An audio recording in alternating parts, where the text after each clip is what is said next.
এই যুবক যারা ফজরের নামাজ পড়ো না, তোর চাইতে বড় গাদ্দার এই জমিন আর কেউ নাই। না ফরমান, তুই বড় গাদ্দার।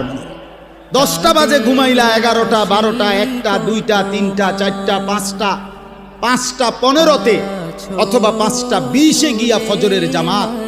7 ঘন্টা বান্দা তোমারে আমি ঘুম পাড়াইয়া রাখলাম, বিনিময়ে 7 ঘন্টা পরে আমি আল্লাহ মাত্র 4 রাকাত নামাজের জন্য তোমার কাছে আবদার জানাইলাম, বান্দা ওইটা আমারে 4টা রাকাত নামাজ পড়ে প্রয়োজনে আবার তুমি বিশ্রাম করো, আমার কোনো আপত্তি থাকবে না।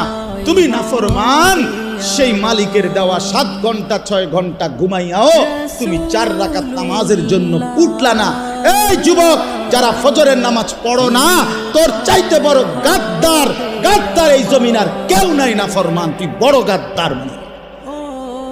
তোর চাইতে বড় ঘাটতারা বেয়াদব এই জমিন আর কেউ নাই। মনে রাখিস বেটা, বেনামাজির মতো অসভ্য, বেনামাজির মতো বেয়াদব আল্লাহর জমিন আর কেউ নাই। যার কপালে সেজদা নাই সে মানুষ না, ওই জানোয়ার, ওই জানোয়ার বেটা, ওই জানোয়ার। এটা আমি বললাম বেটা, হিম্মত থাকলে প্রতিবাদ কর বেটা। যে কপালে সেজদা নাই ওটা শয়তান, শয়তান, এটা ইবলিস, এটা ইবলিস, শয়তান, এটা শয়তান, শয়তান এটা।